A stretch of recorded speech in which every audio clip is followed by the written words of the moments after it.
श्रीमद् वाल्मीकि रामायण तृतीय सर्गः तीसरा सर्ग। वाल्मीकि मुनि द्वारा रामायण काव्य में निबद्ध विषयों का संक्षेप से उल्लेख।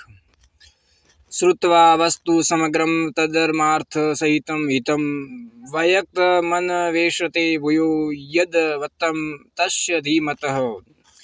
नारद जी के मुख से धर्म अर्थ एवं काम रूपी फल से युक्त हितकर मोक्ष तथा मोक्षदायक तथा प्रकट और गुप्त संपूर्ण रामचरित्र को जो रामायण महाकाव्य की प्रधानता कथा वस्तु सुनकर महर्षि वाल्मीकि जी बुद्धिमान श्री राम के उस जीवन व्रत का पुनः भली भांति साक्षात्कार करने के लिए प्रयत्न करने लगे। वे पूर्वाग्र कुशों के आसन पर बैठ कर गए और विधिवत आचमन करके हाथ जोड़े हुए स्थिर भाव से स्थित हो योग धर्म समाधि के द्वारा श्री राम आदि के चरित्रों का अनुसंधान करने लगे। श्री राम लक्ष्मण सीता तथा राज्य और रानियों सहित राजा दशरथ से संबंध रखने वाली जितनी बातें थी, हंसना बोलना चलना और राज्य पालन आदि जितनी श्रेष्ठताएं हुई, उन सब का महर्षि ने अपने योग धर्म समाधि के बल से भली भांति साक्षात्कार किया। सत्य प्रतिज्ञ श्री रामचंद्र जी ने लक्ष्मण और सीता के साथ वन में विचरते समय जो लीलाएं की थी, वे सब उनकी दृष्टि में आ गई। योग का आश्रय लेकर उन धर्मात्मा महर्षि ने पूर्व काल में जो घटनाएं घटित हुई थी, उन सब को वहां हाथ पर रखे हुए आंवले की तरह प्रत्यक्ष देखा। सबके मन को प्रिय लगने वाले भगवान श्री राम के संपूर्ण चरित्रों का योग धर्म समाधि के द्वारा यथार्थ रूप से निरीक्षण करके महाबुद्धिमान महर्षि वाल्मीकि ने उन सब को महाकाव्य का रूप देने की चेष्टा की। महात्मा नारद जी ने पहले जैसा वर्णन किया था, उसी के क्रम से भगवान वाल्मीकि मुनि ने रघुवंश शिरोमणि श्री राम के चरित्र विषयक रामायण काव्य का निर्माण किया। जैसे समुद्र सब रत्नों की निधि है, उसी प्रकार यह महाकाव्य गुण अलंकार एवं ध्वनि आदि रत्नों का भंडार है। इतना ही नहीं, यह संपूर्ण श्रुतियों के सारभूत अर्थ का प्रतिपादक होने के कारण सबके कानों को प्रिय लगने वाला तथा सभी के चित्त को आकृष्ट करने वाला है। यह धर्म अर्थ काम मोक्ष रूपी गुणों फलों से युक्त तथा इनका विस्तार पूर्वक प्रतिपादन एवं दान करने वाला है। श्री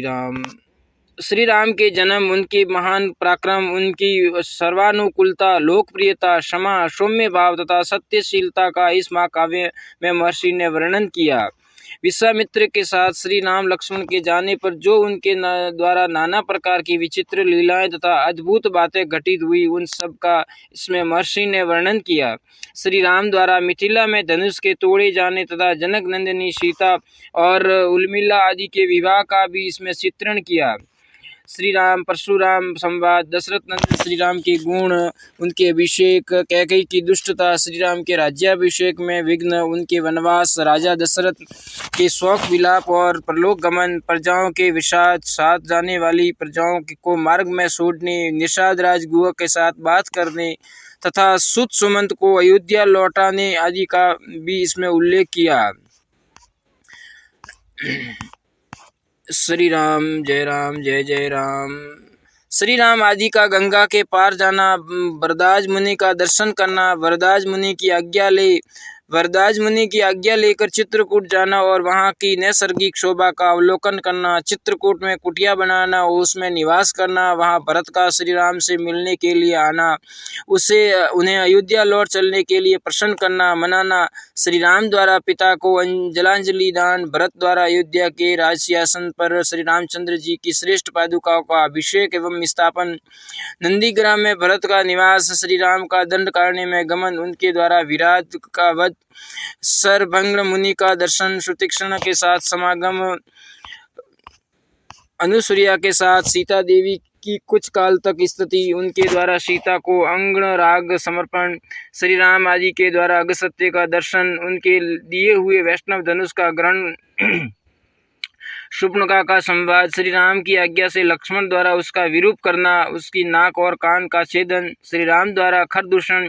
और त्रिशिरा का वध, शूर्पणखा के उत्तेजित करने से रावण का श्री राम से बदला लेने के लिए उठना, श्री राम द्वारा मारीच का वध, रावण द्वारा विदेही नंदिनी सीता का हरण, सीता के लिए श्री रघुनाथ जी का विलाप, रावण द्वारा गिरिधराज जटायु का वध, श्री राम और लक्ष्मण की कबंध से भेंट, उनके द्वारा पंपा सरोवर का अवलोकन, श्री राम का शबरी से मिलना और उसके दिए हुए फल मूल को ग्रहण करना, श्री राम का सीता के लिए प्रलाप, पंपा सरोवर के निकट हनुमान जी से भेंट, श्री राम और लक्ष्मण का हनुमान जी के साथ ऋषिमुख पर्वत पर जाना, वहां सुग्रीव के साथ भेंट करना, उन्हें अपने बल का विश्वास दिलाना और उनसे मित्रता स्थापित करना, वाली और सुग्रीव का युद्ध, श्री राम द्वारा वाली का विनाश, सुग्रीव को राज्य समर्पण, अपने पति वाली के लिए तारा का विलाप, शरत काल में सीता की खोज कराने के लिए सुग्रीव की प्रतिज्ञा, श्री राम का बरसात के दिनों में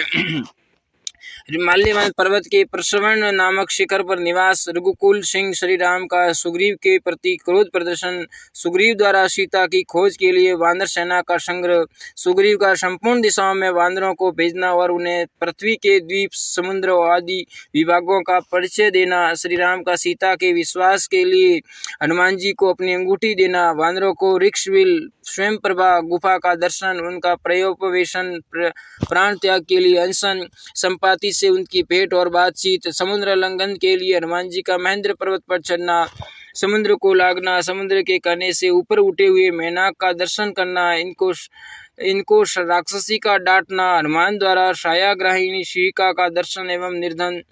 निधन, लंका के आधारभूत पर्वत त्रिकुट का दर्शन, रात्रि के समय लंका में प्रवेश, अकेला होने के कारण अपने कर्तव्य का विचार करना,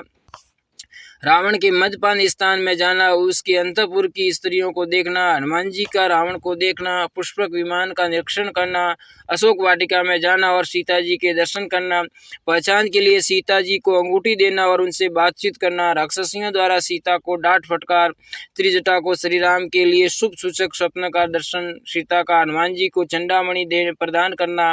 हनुमान जी का अशोक वाटिका के वृक्षों को तोड़ना, राक्षसियों का भागना, रावण के सेवकों का हनुमान जी के द्वारा संहार, वायुनंदन हनुमान का बंदी होकर रावण की सभा में जाना, उसके द्वारा गर्जन और लंका का दाह, फिर लौटती बार समुद्र को लांघना, वानरों का मधुबन में आकर मधुपान करना, हनुमान जी का श्री रामचंद्र जी को आश्वासन देना और सीता जी की दी हुई चुंडामणि समर्पित करना, सेना सहित सुग्रीव के साथ श्री राम की लंका यात्रा के समय समुद्र से भेंट, नल का समुद्र पर सेतु बांधना, उसी सेतु के द्वारा वानर सेना का समुद्र के पार जाना, रात को वानरों का लंका पर चारों ओर से घेरा डालना, विभीषण के साथ श्री राम का मैत्री संबंध होना, विभीषण का श्री राम को रावण के वध का उपाय बताना,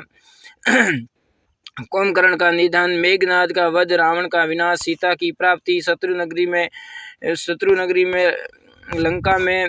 विभीषण का अभिषेक, श्री राम द्वारा पुष्पक विमान का अवलोकन, उसके द्वारा दल बल सहित उनका अयोध्या के लिए प्रस्थान, श्री राम का वरदाज मुनि से मिलना, वायुपुत्र हनुमान को दूत बनाकर भरत के पास भेजना तथा अयोध्या में आकर भरत से मिलना, श्री राम के राज्याभिषेक का उत्सव, फिर श्री राम का सारी वानर सेना को विदा करना, अपने राष्ट्र की प्रजा को प्रसन्न रखना तथा उसकी प्रसन्नता के लिए विदेही नंदिनी सीता को वन में त्याग देना इत्यादि वृत्तांतों को एवं इस पृथ्वी पर श्री राम का जो कुछ भविष्य चरित्र था उसको भी भगवान वाल्मीकि मुनि ने अपने उत्कृष्ट महाकाव्य में अंकित किया। इतिहासे श्रीमद् रामायणे वाल्मीकि आदि काव्ये बालकांडे तीसरा सर्ग। अगर भक्तों आपको ये चैनल पसंद आए तो लाइक करना, सब्सक्राइब करना और आगे से आगे शेयर करना ताकि ऐसे ही धार्मिक वीडियो आपको सुनने के लिए मिले। जय श्री राम, जय राम, जय जय राम, श्री सीताराम चंद्र।